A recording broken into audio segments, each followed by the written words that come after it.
Hello everyone. Welcome to the next session in Fine-Tune Your English.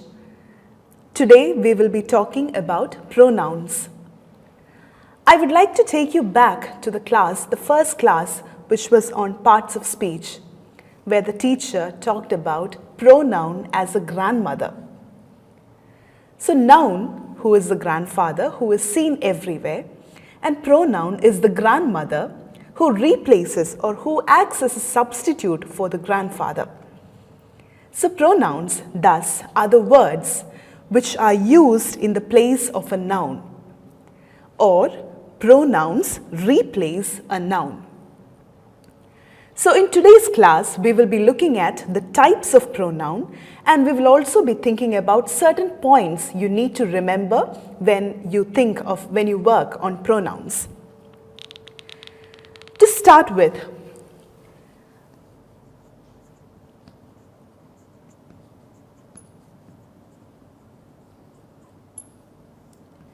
the first thing you need to remember about pronouns is that pronouns are a closed group. What do we mean by closed? It is closed in the sense that no new pronouns are added to the language. If you take the case of nouns, if you take the case of adjectives or verbs or adverbs, there are possibilities that new words are added into the language. But the parts of speech like pronouns, prepositions, they are closed because no new pronouns can be added into a language. Second one, never use a pronoun without a noun reference.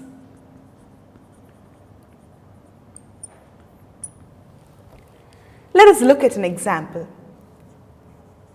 Sheila loves cheese.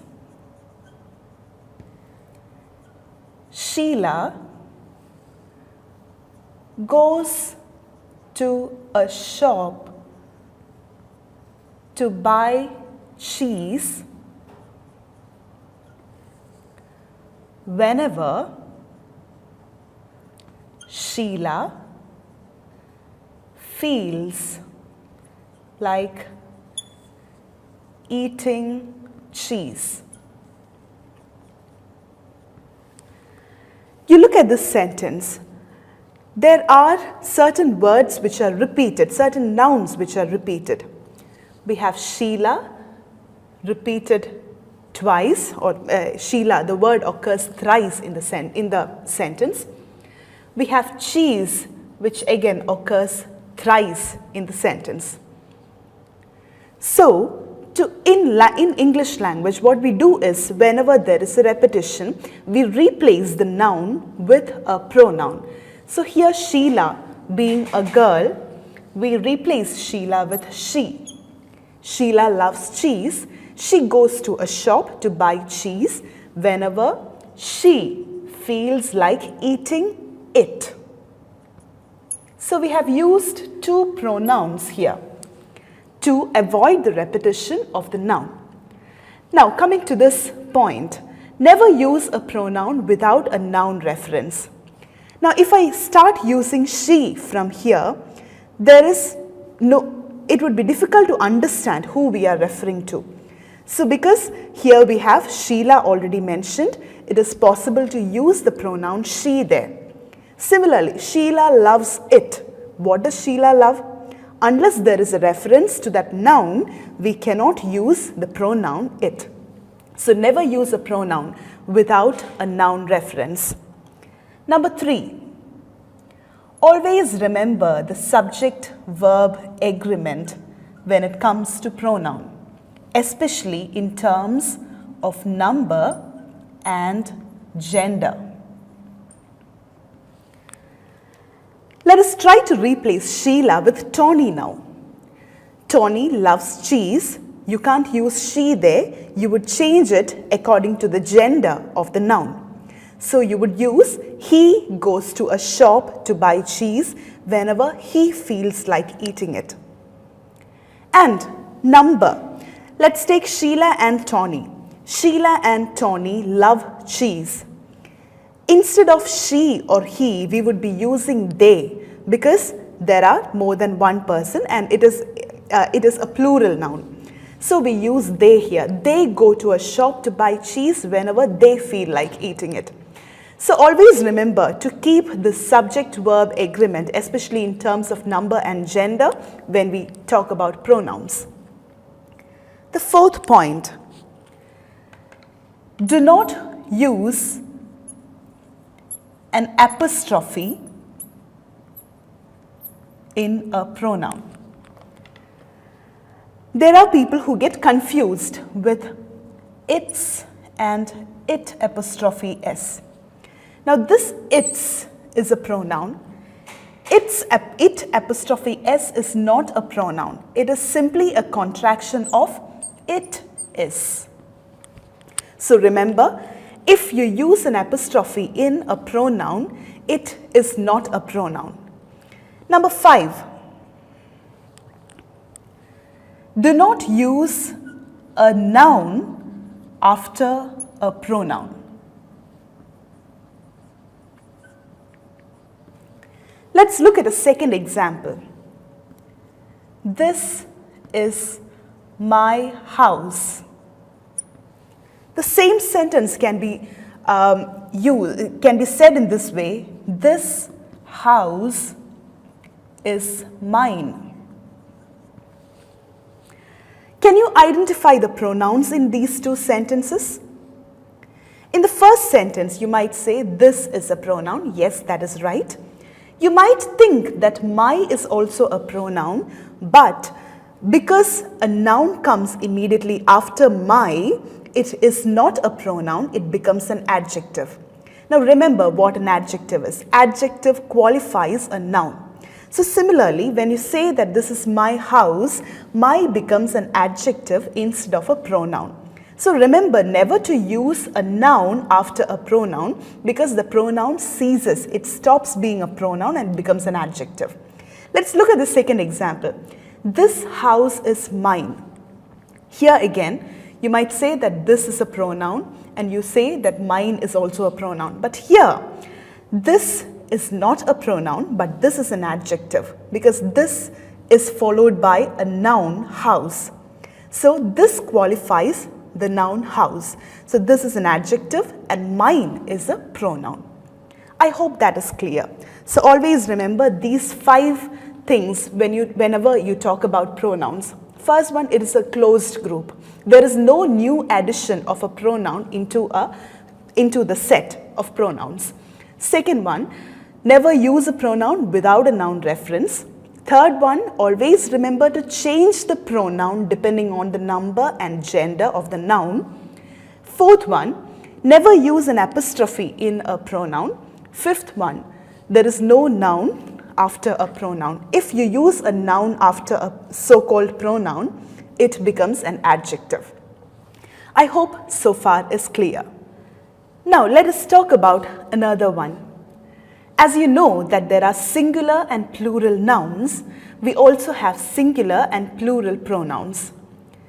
For example, the words like he, she, it, I are all singular pronouns. The words like they, them, we are all plural pronouns. Similarly, there is another distinction which is subject pronoun and object pronoun. I hope you know what a subject and an object is. A subject is the one who does the action and the object is the receiver of the action, of the consequences of the action. Now, a pronoun which comes in the subject position is called a subject pronoun and a pronoun which comes in the object position is called an object pronoun. For example, let's take the most commonly used example, I. I met Joe yesterday. Now here I is a pronoun and that comes in the subject position. Let's take another example. Joe spoke to me yesterday. Now here the pronoun is me. The pronoun is me and it occurs in the object position. So we say that I is a subject pronoun and me is an object pronoun. Keeping this in mind, we are going to talk about the types of pronouns. The first type of pronoun is called the personal pronoun. Now this is the pronoun we often use and we use it very frequently. Personal pronouns are the pronouns that refer or that talk about people or objects. And it is called personal pronoun because we have them distinguished into three categories. They are the first person, second person and third person pronouns. Let us look at what these pronouns are. We have singular personal pronouns, we have plural personal pronouns, and the first person singular pronoun that occurs in the subject position is I, and the first person singular pronoun that occurs in the object position is me. Similarly, the first person plural pronoun that comes in the subject position is we and that comes in the object position is us. Moving on to the second person pronouns. Second person pronoun is the same everywhere, whether it occurs in the subject position or in the object position. So the singular second person pronoun is you in the subject position. Singular second person pronoun in the object position is again you. And plural second person pronoun is you. Plural second person pronoun that occurs in the object position is again you. Coming to the third person is neither I or you but everyone else around us. Now the singular third person pronouns that occur in the subject position are he, she, it. And the singular third person pronouns that occur in the object position are him, her, it. The plural third person pronoun that occurs in the subject position is they. And the plural third person pronoun that comes in the object position is them. Now let's take an example. Michelle and Mike are good friends.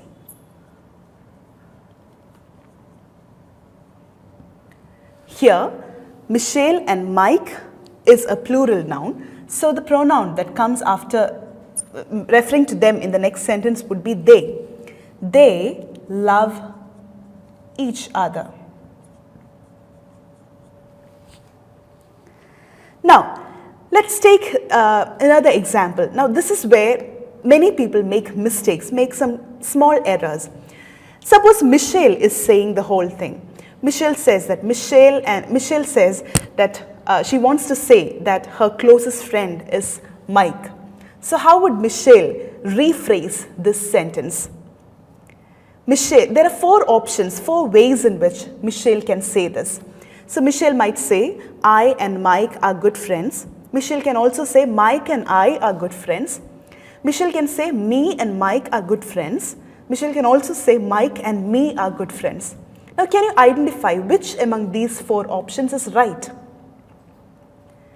Remember, Michelle and Mike, they come in the subject position and Michelle speaks in the first person. So, the me cannot be an option there because this comes in the subject position. So, the only two options we are left with are I and Mike are good friends or Mike and I are good friends. Now in English, we say that it is polite to keep the person other than you in the first place. So the right way to say would be Mike and I are good friends. So it happens the same way with another example. When it comes in the object position, the situation changes. Molly asked if she could join Michelle and Mike. Now, how would Michelle rephrase this now? Try saying it yourself. Yes, you're right. Molly asked if she could join Mike and me, because Michelle and Mike come here in the object position. So the right way to use it would be me. So that is the first type of pronoun, personal pronoun. Now moving on to the second type, which is called possessive pronouns. Some grammarians consider possessive pronouns as part of the personal pronoun. Now let's look at what possessive pronouns are. Possessive pronouns are the ones which show a possession. For example, let's take the same division here. Singular possessive pronoun and plural possessive pronoun in the first person, second person and third person context. So the singular possessive pronoun is mine. Plural possessive pronoun is our. The plural possessive pronoun is ours. The second person singular possessive pronoun is yours. The second person plural possessive pronoun is again yours. The third person singular possessive pronouns are his, hers or its. And the third person plural possessive pronoun is theirs. Now here, remember, think of the example that we spoke about some time back. This is my house and this house is mine. Now in this case, mine is a possessive pronoun. So remember that whenever a word, so-called pronoun comes along with a noun, it ceases to be a pronoun and it becomes an adjective. Remember the fifth rule. So my here is called a possessive adjective. Let's take another example. My bag is missing. Can you identify whether my is a possessive pronoun or a possessive adjective? Yes, my is a possessive adjective because it is followed by a noun. You can also rephrase this by saying, this bag is mine. Now here, mine is a possessive pronoun. We are now moving into the third type, which is called the reflexive pronoun. Reflexive pronouns are so called because they reflect back on the subject. For example, the reflexive pronouns are myself, yourself, himself, herself, itself, and the plural ones, which are ourselves, yourselves, and themselves. Now here again we see that this occurs according to the first person, second person, third person division. Let's take an example. While brushing my teeth in the morning, I look at the mirror and I see myself. When I say I see myself in the mirror,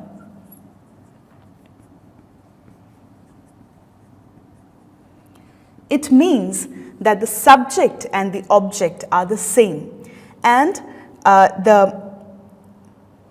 it reflects back on the subject itself. That is why it is called a reflexive pronoun. Now, one important thing you need to remember about reflexive pronouns is reflexive pronouns are never used after a preposition that shows spatial relationship. What does that mean? Prepositions are the words that show relationship between noun and the other parts of the verb, other parts of the sentence. Now, we never use a reflexive pronoun immediately after a preposition that shows distance, height, or position. For example, we never say, I inflicted it on myself. You can say, I inflicted it on me, because it occurs immediately after a preposition that shows a spatial relationship.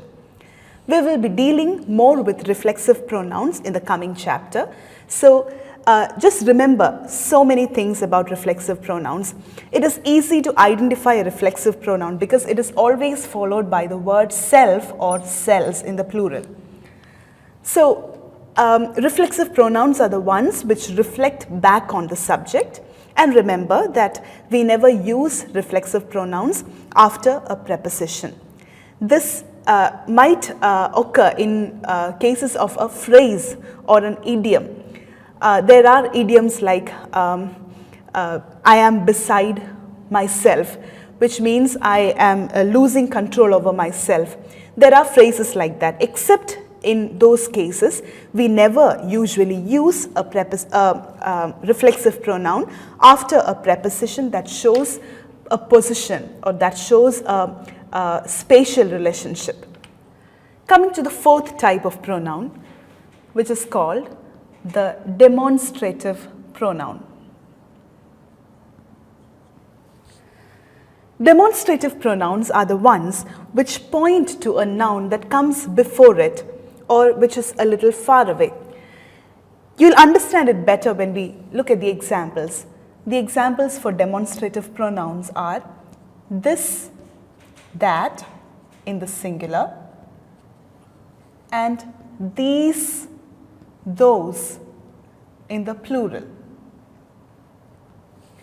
So when I say this is my house, this is a demonstrative pronoun. The same rule, the fifth rule, applies here also. If a noun comes after a pronoun, it is not a demonstrative pronoun anymore, it becomes a demonstrative adjective. Remember the example that we spoke about a few minutes back. This house is mine, and this is my house. Now, can you try to identify the pronouns here and the adjectives here? This is a demonstrative adjective, and mine is a possessive pronoun. This here is a demonstrative pronoun, and my here is a possessive adjective. I hope this is clear now. Coming to the next type, the fifth one, which is called the indefinite pronoun. Now, this type is called an indefinite pronoun because they don't refer to a particular thing or a specific thing or a person. Indefinite pronouns are classified into three. One is called universal, the second one is called partitive, and the third one is called quantifying. You will understand this better when we look at the examples for each. What are the indefinite pronouns? We'll start with this. Everybody, everyone, everything, each, either. Similarly, anybody, anyone, anything, somebody, someone, something, nobody, no one, nothing, none, neither. Similarly, some, few, more, many, much. All these are indefinite pronouns. As you see, none of these words refer to a specific thing or a specific person. That's why we call it indefinite pronouns. Now, the first of this set is the universal pronoun, because it includes everyone, it includes everything. So everybody, everyone, everything, each, either are all universal pronouns. The second set, so much, is called partitive pronoun. So anybody, anyone, anything, somebody, someone, something, nobody, no one, nothing, none, neither. All these are called partitive indefinite pronouns. Now the last set is called quantifying indefinite pronouns, because they show a quantity, they refer to a quantity. It is mostly uncountable in nature. So indefinite pronouns are divided into three types: universal, partitive, and quantifying. Now when we think about indefinite pronouns, we need to remember a few things. The first one is everyone versus each, or everybody versus each. Now when do we use everyone or everybody or everything and each? Each has an individual reference attached to it, and everyone is usually general in nature. For example, when I say everyone is expected to be in class by 9 o'clock, it is a reference to the class as a whole. And when I say each student is expected to be in class by 9, I mean that each individual student should be present in class. So there is a minor difference. When you say everyone, you're referring to the class as a whole, and when you say each student, you're referring to the individual in the class. So remember this when to use everyone and each. Similarly, none versus neither. We use neither when there are two people involved, when there are two things involved. We use none when there are more than two people or two things involved. For example, when I say that there were two policemen in the traffic and neither of them bothered about the traffic block. When I say there are two policemen in the traffic signal, I can use neither to refer to both of them, because there are only two people involved. So the right way to say is there are two policemen in the traffic signal and neither of them bothered about the block. Second one, when I say none, there were more policemen in the traffic signal and none of them bothered about the traffic. So the difference is this: you use neither when there are only two people involved, and we use none when there are more than two people involved. Another important thing about these indefinite pronouns is that they are always singular. Everybody, everyone, anybody, anyone, all of them are singular pronouns. You will not say everybody are expected to be in class, but you will say everybody is expected to be in class. Similarly, is there someone outside? When I ask this question, you will not ask, are there someone outside? You will say, is there someone? Is there somebody outside? So, in short, what I meant to say is, indefinite pronouns are always singular in nature. They always take a verb which is singular. Moving on to the next type of pronoun, which is called the interrogative pronoun. As we know, the word interrogative means question. So it is easy to remember. Interrogative pronouns are the question pronouns, question words. Interrogative pronouns, they ask a question. So, who, whom, what, which, and whose are the interrogative pronouns. So basically they are the question words, they are the questions that take the place of a noun. For example, when I ask you, what is your name? What is an interrogative pronoun? Or when I ask you, who did you meet yesterday? There, who is an interrogative pronoun. Now, it is a very common mistake that people make. They would not know what to use where. So, we are going to look at when to use what and which. We will also be looking at when to use who and whom. We use what when there are many options in front of you, and we use which when there is a limited number of options. For example, you go to a library and your friend accompanies you, and your friend asks you, what books would you like to have? What books would you like to take from the library?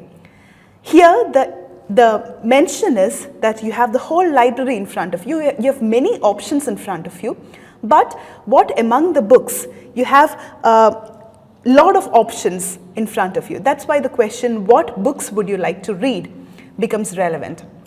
Now, I take 5 books from the library and I offer my friend that he or she can choose 2 books from this. Now here, the question that I would ask the person would be, which books would you like to use? So the difference is this, what refers to a general one and which refers to a specific one. We use what when there are many options, and we use which when there are limited number of options. Similarly, who and whom. When do we use who and when do we use whom? It is important to remember that who is a subject pronoun and whom is an object pronoun. Let's take this often quoted example. Ram killed Ravana. Now when I ask the question, who killed Ravana? The answer is Ram. So, who is a substitute for the subject in this sentence. So that's why we call who as a subject pronoun. Now if I want to get the answer as Ravana, how would I ask? You will ask, whom did Ram kill? So the answer leads you to the object in that sentence. That's why we say that whom is an object pronoun. So always remember, when you use who, it should be a subject pronoun. It should come, or the answer that who gives should be the subject of the sentence, and whom is an object pronoun. So the answer that the question gives you should be the object in the sentence. Moving on to the next one, which is called relative pronoun. Now, relative pronouns perform 2 functions. First one, they take the place of a noun. And the second one is it joins 2 clauses or 2 sentences. So you would now know what relative pronouns are. That, which, what, who, all these pronouns are relative pronouns. For example, when I say, this is the boy who met me in the cafe yesterday. So here, who is not a question word, but it is a relative pronoun because it joins 2 sentences. This is a boy, I met him yesterday in the cafe. So the word who joins these 2 sentences. This is the boy who met me in the cafe yesterday. Or another example, this is the bridge that the engineers built. So here again, it takes the role of a noun. I'll write down the example. This is the bridge that the engineers built.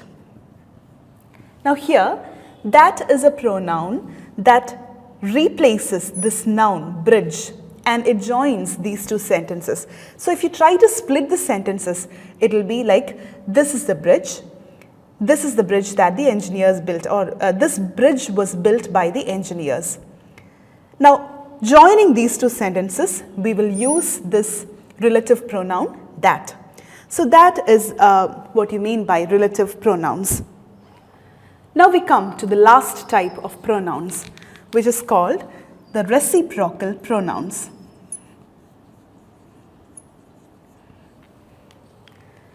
Reciprocal pronouns are the pronouns that indicate a reciprocal relationship. You will understand it better when you see the examples. The examples for reciprocal pronouns are each other, one another, and so on. So here you have two pronouns coming together and they indicate a reciprocal relationship. Now, one important thing to remember when we talk about each other and one another is we use them in specific situations. For example, we use each other when there are two people involved. We use one another when there are more than two people involved. Let us go back to the example of Michelle and Mike and Molly. Michelle and Mike are good friends. They love each other. You would not say they love one another because there are only two people involved in this sentence. Now, Molly, Michelle and Mike are good friends. They love one another. Here there are more than two people involved and you use the reciprocal pronoun one another. So always remember, we use each other when there are two people involved and we use one another when there are more than two people involved. We have come almost to the end of this pronoun section. Now I would like to write a few examples, few exercises so that you can try to identify the mistakes in each of these. Let us look at these sentences one by one. Try to identify the error in these sentences. The first one, I had all my brothers beside myself. You have two pronouns here. One is I and the other one is myself. Now remember, when we talked about reflexive pronouns, we said that the reflexive pronouns do not usually occur after a preposition which shows a spatial relationship. So here, when you say beside myself, that is wrong, and instead we would be using me. I had all my brothers beside me, next to me, that is the meaning. Now there is a phrase which means to be beside oneself. Now this phrase means totally different thing. Here beside does not show the spatial relationship. Instead, that is a phrase which means to lose control over oneself. So that is the first one. Coming to the second one. It was the hour of need and all four brothers swore to stand by each other. Can you identify the mistake here? All four brothers swore to stand by each other. Remember reciprocal pronouns. We use the reciprocal pronoun each other when there are only two people involved. But here there are four brothers. The noun refers to more than two people. So the apt reciprocal pronoun here would be one another. So the four brothers swore to stand by one another. Coming to the third sentence. Seeing her crying, the mother rushed to her and took her by her hand. Now here, there is a mistake here because taking one by the hand, take one by the hand is an idiom. It is an idiom which means to hold someone. To hold someone. Now here the mistake is her hand, because this is an idiom. This is taken from an idiom. So we should use the instead of her here. Coming to the fourth one. He referred to the incident occurred the previous day. Now, if you look at this sentence, this is a complex sentence where two sentences are combined together, but there is no relative pronoun which combines the both. So he referred to the incident. The second sentence is the incident occurred the previous day. So how would we correct it? He referred to the incident that had occurred the previous day. So there is a relative pronoun which is missing. Coming to the fifth one, he reported the incident to two constables, but none of them was willing to intervene. I am sure you must have understood what the mistake is here. He reported the incident to two constables, but none of them. Remember, when we use none and neither. So here there are only two people involved, so we will use the pronoun neither instead of none. If it was more than two, he reported the incident to the four constables, but none of them was willing to intervene. That is right. But because there are two constables here, we would use neither of them. The next one. I have some books with me. What books would you like to keep? Yes, I know you have got the answer now. What is the wrong pronoun? Because there are limited number of options, and when you have limited number of options, the interrogative pronoun that you use would be which. Seventh one. Did someone telephone me when I was away? There is always this confusion between someone and anyone. We need to understand that we use anyone in cases like this. Someone refers to a specific person. Now when I ask someone, did someone telephone me when I was away? When I ask that question, I intend to say that did so and so people call me? But when I say did anyone telephone me when I was away, I intend to say that I intend to ask whether anyone, okay, I am not referring to a specific person, but I am asking in general if anyone had called me. So someone is more specific in nature and anyone is more general in nature. So when there is such a question asked, we would usually use the any series, anyone, instead of someone. The last sentence. Two people had called and she told everybody that he was out. Now this is a reply to this seventh question. Two people had called and she told everybody that he was out.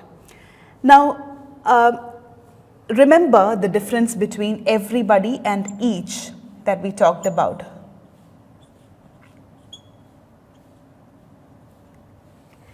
Each has an individual reference and everybody has a general reference. So when you say two people had called, there is a clear indication that she told these two people that he was out. So when you use everybody, it is not appropriate. Instead, the sentence would be two people had called and she told each that he was out. I hope you have got a basic understanding of pronouns. We talked about the important things to remember when you talk about pronouns and also the types, the 8 major types of pronouns. So to conclude, we will just summarize what we said. We said that pronouns are a closed group. We never use a pronoun without a noun reference. We should use the right pronoun depending on the number and gender of the noun. We never use apostrophes in a pronoun, and if you use a noun immediately after a pronoun, it becomes an adjective. So those were the basic rules regarding pronoun that we talked about. We talked about 8 types of pronouns: personal pronouns, possessive pronouns, reflexive, demonstrative, indefinite, interrogative, relative, and reciprocal. So I hope you have got a clear idea. Thank you.